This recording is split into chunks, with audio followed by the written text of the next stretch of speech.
মৰমৰ ছাত্ৰ-ছাত্ৰীসকল, তোমালোকক আজি মই একৰেখীয় নোহোৱা তিনিটা বিন্দু A x1 y1 B x2 y2 আৰু C x3 y3 এই একৰেখীয় নোহোৱা তিনিটা বিন্দুৰে গঠিত ত্ৰিভুজটোৰ কালি কেনেকৈ উলিয়াই সেইটো আমি আলোচনা কৰিবলৈ ওলাইছোঁ তোমালোকৰ কাৰণে। চাই থাকিবা যে সমতলখনত আমাৰ এইটো অক্ষৰেখা দুডাল অংকন কৰাই আছে। এইটো হৈছে x ডেছ O x আৰু y O y ডেছ, এই দুডাল হৈছে অক্ষৰেখা। তো ইয়াত তিনিটা বিন্দু আছে। A x1 y1 এইটো বিন্দু আছে, B x2 y2 এইটো বিন্দু আছে আৰু C x3 y3 এইটো বিন্দু আছে। তো এই তিনিটা বিন্দু দ্বাৰা গঠিত ত্ৰিভুজ মই যদি A আৰু B টো সংযোগ কৰি দিওঁ, Bৰ লগত C টো সংযোগ কৰি দিওঁ আৰু Aৰ লগত মই যদি C টো সংযোগ কৰি দিওঁ, এইটো এটা ABC ত্ৰিভুজ এটা গঠন হ'ল। ABC এই ত্ৰিভুজটো গঠন হ'ল আৰু ইয়াৰে শীৰ্ষবিন্দু তিনিটা। এটা শীৰ্ষবিন্দু হ'ল A x1 y1, আন এটা শীৰ্ষবিন্দু হ'ল B x2 y2 আৰু আন এটা শীৰ্ষবিন্দু হ'ল কি C x3 y3। এই তিনিওটা বিন্দুৰ দ্বাৰা গঠিত এই ABC ত্ৰিভুজটোৰ কালি আমি কেনেকৈ উলিয়াম সেইটো আমি আলোচনা কৰোঁ এতিয়া। কালি উলিয়াবলৈ আমি প্ৰথমতে কি কৰিলোঁ, A বিন্দুৰ পৰা এইটো A বিন্দুৰ পৰা x অক্ষডালৰ ওপৰত এডাল আমি লম্ব অংকন কৰিলোঁ আৰু এই যিটো বিন্দুত আমি লম্ব অংকন কৰিলোঁ সেইটো বিন্দুৰ নাম দিলোঁ কি আমি M। ঠিক তেনেকৈ B বিন্দুৰ পৰা, B বিন্দু এইটো আছে, B বিন্দুৰ পৰাও আমি x অক্ষৰ ওপৰত একডাল লম্ব দিলোঁ, এইটোৰ নাম দিলোঁ ধৰা আমি N দিলোঁ, N। ঠিক তেনেকৈ C বিন্দুৰ পৰাও আমি একডাল লম্ব টানিলোঁ, এইটোৰ নাম দিলোঁ CL নাম দিলোঁ। তে আমি ABC এই ত্ৰিভুজটো আছিল, ইয়াৰে আমি কালি উলিয়াম এতিয়া। তে ABC প্ৰথমতে আমি বিশেষ সূত্ৰটো লিখি ল'ব লাগিব। তে বিশেষ সূত্ৰটো তোমালোকে জানাই লিখিব যে আমি কি কৰিম, যে ধৰা হ'ল সমতলত, ইয়াৰ এটা আমি বিশেষ সূত্ৰ লিখি দিম।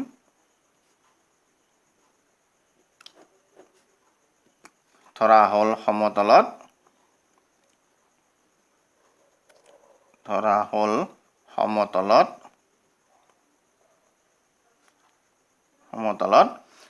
A x1 y1, B x2 y2, C x3 y3 তিনিটা একৰেখীয় নোহোৱা বিন্দু।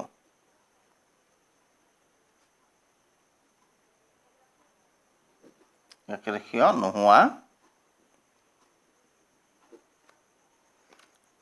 নোহোৱা বিন্দু।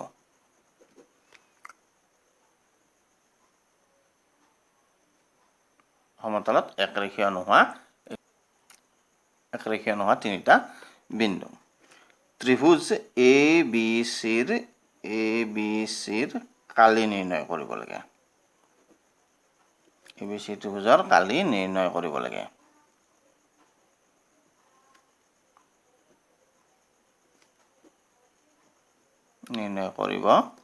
ABC ত্ৰিভুজৰ কালি নিৰ্ণয় কৰিব লাগে।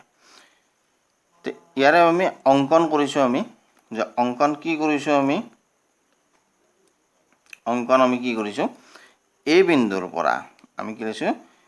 AM ডাল আমি লম্ব টানিছোঁ, কাৰ ওপৰত AM ডাল কাৰ ওপৰত লম্ব টানিছোঁ, OXৰ ওপৰত। AM লম্ব OX, তাৰপিছত আমি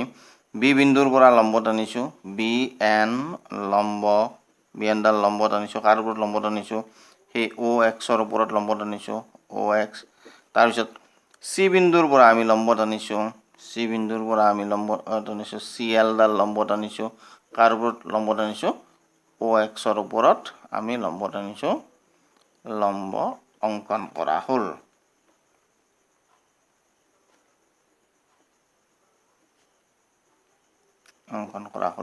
আমি লম্ব টানি দিছোঁ ইয়াৰে পৰা এইখিনি, ইয়াৰ পৰা M বিন্দুৰ ওপৰত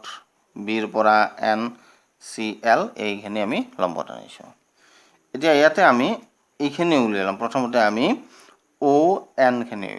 ON তুমি যদি লক্ষ্য কৰা ইয়াত এটা আমি উলিয়াম এটো ইয়াত তোমালোকে যদি লক্ষ্য কৰা ON খিনি কি হ'ব ON এইখিনি হ'ব কি ON ইকুৱেল টু হ'ব x2 কিয় x2 হ'ব ON মানে x2 তোমালোকে যদি b বিন্দুটোৰ স্থানাংকটো লক্ষ্য কৰা b বিন্দুটোৰ স্থানাংকটো কি দিয়া আছে x2 y2 দিয়া আছে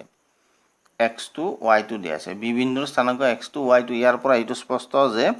ON এইখিনি হৈছে কি x2 আৰু BN এইখিনি হৈছে কি BN খিনি হ'ব কি y2 হ'ব BN খিনি y2 তাৰ পিছত আমি লিখি থংছি কি BN is equal to আমি কি লিখিম y2 ঠিক তেনেকৈ OM এইখিনি কি হ'ব যে আমি দেখিছো যে a বিন্দুৰ স্থানাংক কি আছে x1 y1 আছে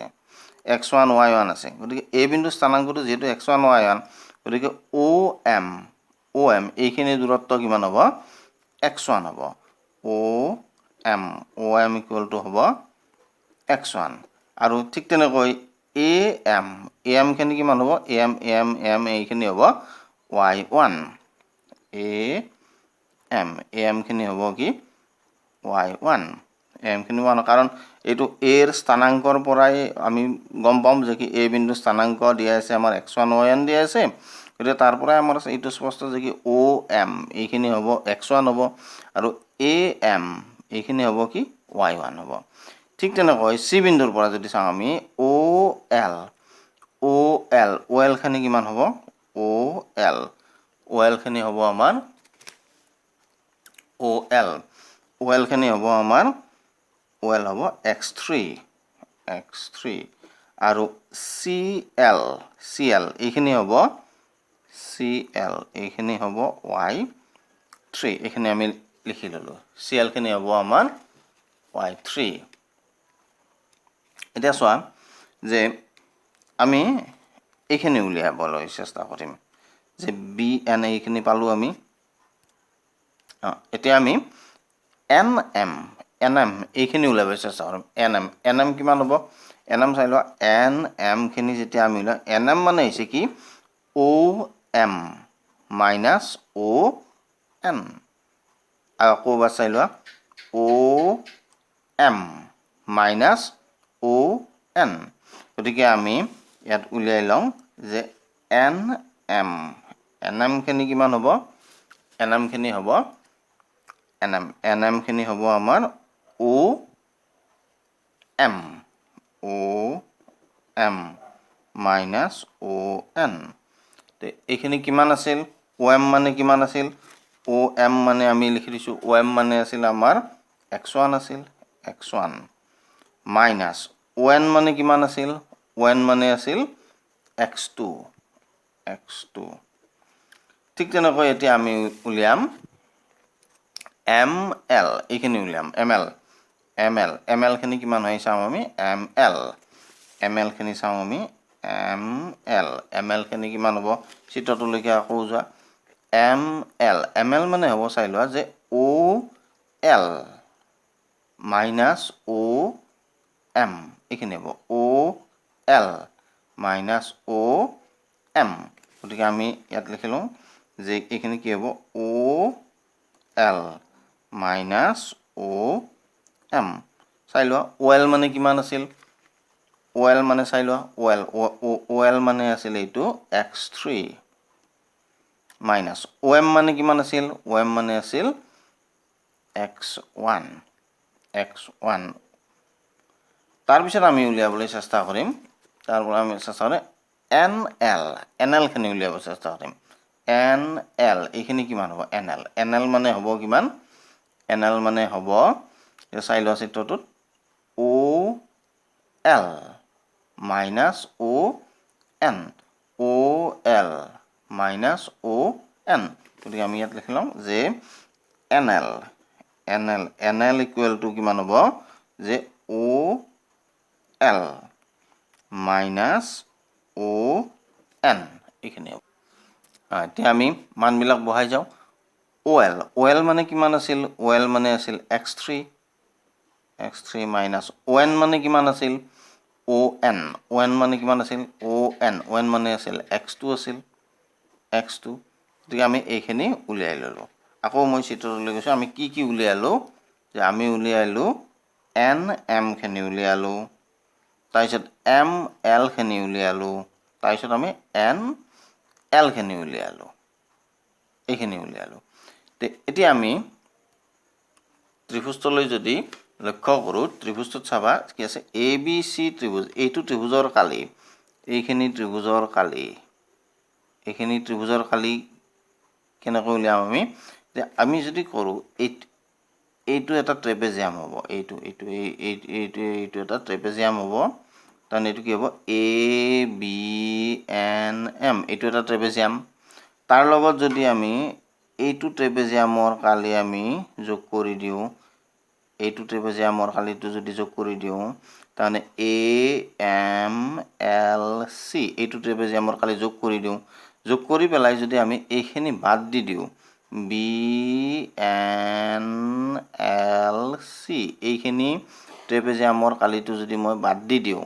তেতিয়াহ'লে আমাৰ বাকী কি ৰৈ যাব ABC এই ত্ৰিভুজটোৰ কালিটো বাকী ৰৈ যাব গতিকে আমি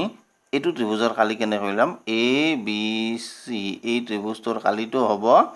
ABC ত্ৰিভুজৰ কালি সমান এইটো ট্ৰেপেজিয়ামৰ কালি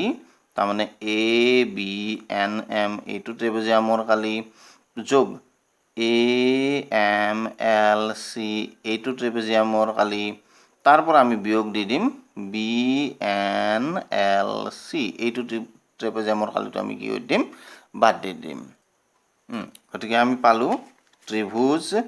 ABCৰ কালি সমান ট্ৰেপেজিয়াম ABNMৰ কালি যোগ ট্ৰেপেজিয়াম AMLCৰ কালি বিয়োগ ট্ৰেপেজিয়াম BNLCৰ কালি এতিয়া আমি জানো যে ট্ৰেপেজিয়ামৰ কালি কি আছিল ট্ৰেপেজিয়ামৰ কালি আছিল হাফ পূৰণ সমান্তৰাল বাহু দুটাৰ যোগফল পূৰণ সিহঁতৰ মাজৰ দূৰত্ব সমান্তৰাল বাহু দুটাৰ যোগফল আৰু সিহঁতৰ মাজৰ পূৰণ সিহঁতৰ মাজৰ দূৰত্ব সেইটো উচ্চতা বুলি কোৱা হয় যে আমি যদি চাওঁ এতিয়া ABNM এই ট্ৰেপেজিয়ামটো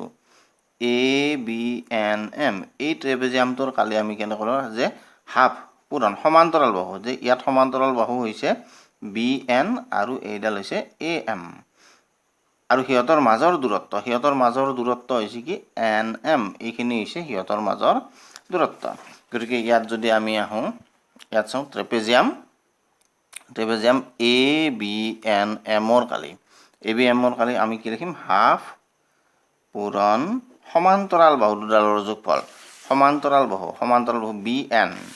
গতিকে ইয়াত কি হ'ব BN যোগ আন এডাল সমান্তৰাল বাহু কি আছে AM পূৰণ সিহঁতৰ মাজৰ দূৰত্ব NM সিহঁতৰ মাজৰ দূৰত্ব হ'ব NM তাৰপিছত প্লাছ আছে প্লাছ এইবাৰ আমাৰ ট্ৰেপেজিয়াম আহিব AMLC এই ট্ৰেপেজিয়ামটোৰ কালি হ'ব হাফ পূৰণ সমান্তৰাল বাহু AM যোগ CL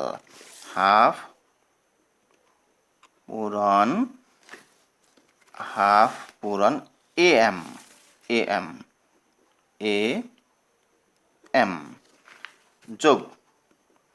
যোগ আন এডাল সমান্তৰাল বাহু হৈছে কি CL পূৰণ সিহঁতৰ মাজৰ দূৰত্ব এই সমান্তৰাল বাহু দুডালৰ মাজৰ দূৰত্ব হৈছে কি ML গতিকে ইয়াত আমি কি লিখিম পূৰণ ML এইবাৰ চোৱা যে কি আছে বিয়োগ ট্ৰেপেজিয়াম BNLCৰ কালি ট্ৰেপেজিয়াম BNLC এইটো ট্ৰেপেজিয়ামৰ কালি BNLC গতিকে ট্ৰেপেজিয়াম BNLCৰ কালি কি হ'ব মাইনাছ হাফ পূৰণ সমান্তৰাল বাহু কি আছে তাতে বি এন আছে আৰু চি এল আছে B N plus C L পূৰণ সিহঁতৰ মাজৰ দূৰত্ব কি আছে এন এল আছে আৰু সিহঁতৰ মাজৰ দূৰত্বটো আমি কি লিখিলোঁ এন এল। এতিয়া আমি ইতিমধ্যে উলিয়াই থোৱা এইখিনিৰ পৰা আমি যদি লিখোঁ যে এইটো কি আছে হাফ পূৰণ বি এন মানে কি আছিল বি এন মানে তোমালোকে চোৱা ৱাই2 আছিল বি এন মানে ৱাই2 প্লাছ এ এম মানে কি আছিল এম মানে আছিল ৱাই1 পূৰণ এন এম মানে কি আছিল এন এম মানে আছিল এইটো x1 মাইনাছ x2 আছিল x1 মাইনাছ x2 আছিল তাৰপিছত প্লাছ এইটো হাফ পূৰণ এ এম মানে কি আছিল এ এম মানে আছিল তোমালোকৰ এ এম মানে আছিল y1 আছিল তাৰপিছত প্লাছ চি এল মানে কি আছিল চি এল মানে আছিল y3 আছিল y3 চি এল মানে y3 পূৰণ এম এল মানে কি আছিল এম এল মানে আছিল এইটো চোৱা এম এল মানে কি আছিল এম এল মানে আছিল x3 মাইনাছ x1 আছিল x3 মাইনাছ x1 আছিল তাৰপিছত মাইনাছ আমি বেলেগ এটা পেজত লিখিছোঁ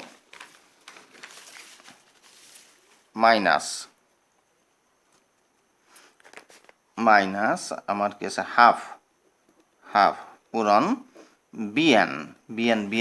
এন মানে কি আছিল তোমালোকৰ বি এন মানে যদি চোৱা বি এন মানে আছিল ৱাই2 আছিল ৱাই2 প্লাছ চি এল মানে আছিল তোমাৰ চি এল মানে আছিল ৱাই3 আছিল পূৰণ ইয়াত আছিল এন এল মানে আছিল কি x3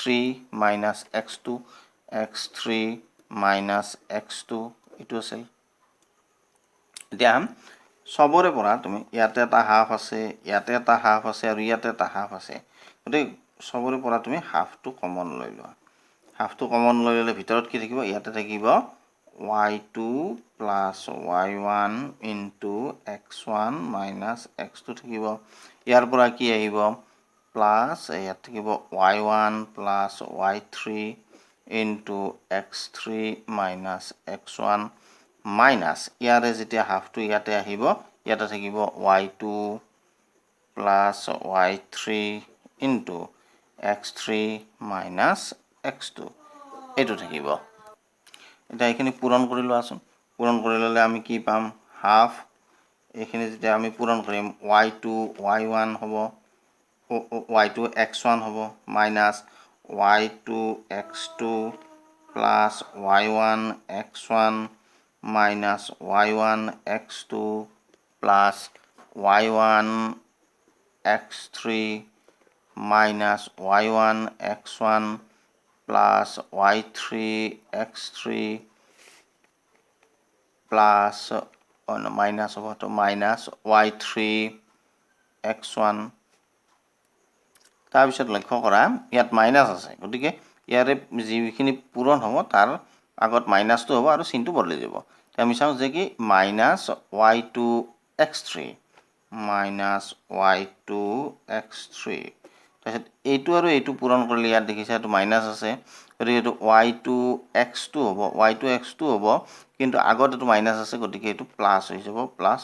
y2 x2 তাৰপিছত এইটোৰ লগত এইটো পূৰণ হ'ব এইটো পূৰণ কৰিলে প্লাছ হ'ব কিন্তু আগত মাইনাছ এটা আছে গতিকে কি হ'ব মাইনাছ y3 x3 তাৰপিছত এইটো আৰু এইটো পূৰণ কৰিলে মাইনাছ হ'ব কিন্তু আগত এটা মাইনাছ আছে গতিকে প্লাছ হৈ যাব এইটো y3 x2 এইটো হ'ব। আচ্ছা ইয়াৰ পিছত দেখিবা কিছুমান টাৰ্মছ কেঞ্চেল যাব লক্ষ্য কৰা যে কি এইটো y2 x2 ক'ত আছে চোৱা y2 x2 ইয়াতে আছে এইটো y2 x2 মাইনাছ আছে ইয়াতে y2 x2 কি আছে প্লাছ আছে গতিকে এইটো আৰু এইটো কাটাকাটি যাব ঠিক তেনেকৈ লক্ষ্য কৰা y1 x1 এইটো y1 x1 এইটো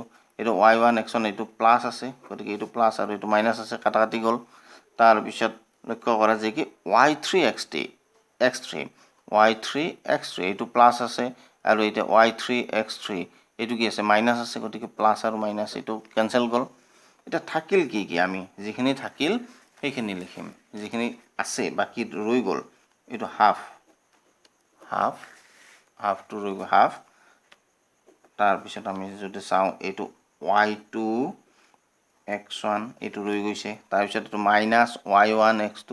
মাইনাছ y1 x2 তাৰপিছত আমাৰ ৰৈ গ'ল y1 x3 plus y1 x3 এইটো তাৰপিছত ৰৈ গ'ল আমাৰ minus y3 x1 minus y3 x1 এইটো ৰ'ল তাৰপিছত আমাৰ এইটো ৰ'ল মাইনাছ y2 x3 এইটো ৰ'ল তাৰপিছত এইটো প্লাছ এইটো y3 x2 এইটো ৰৈ গ'ল এইখিনি থাকি গ'ল আমাৰ ইয়াৰে পৰা আমি যদি চাওঁ হাফটো থাকি গ'ল আগত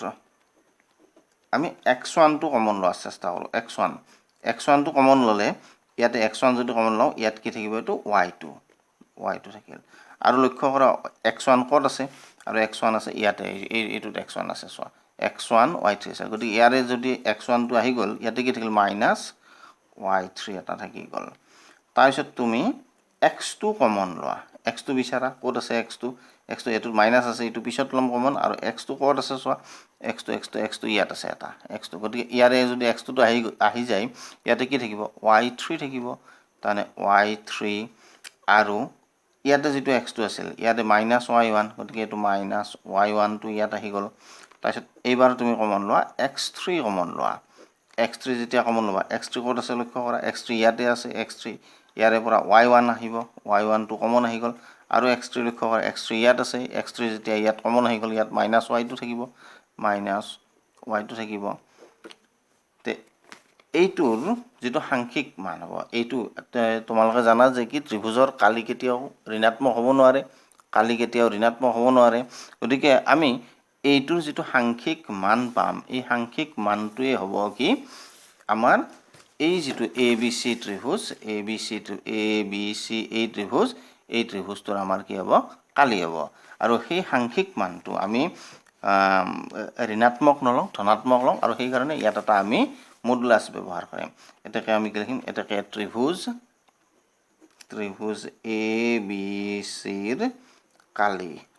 ABC ৰ কালি সমান কিমান হ'ব হাফ মডুলাছ এইটো x1 y2 minus y3 plus x2 y3 minus y1 plus x3 into y1 minus y2 এইটো হৈছে এই মডুলাছটোৰ অৰ্থটো হৈছে যে কি যদি আমি কেতিয়াবা এইখিনি ক্যালকুলেশন কৰি পেলাই ঋণাত্মক পাওঁ আৰু মডুলাছটো থকাৰ কাৰণে এইটো কি হৈ যাব ধনাত্মক হৈ যাব গতিকে তোমালোকে এনেকৈ ত্ৰিভুজৰ কালিৰ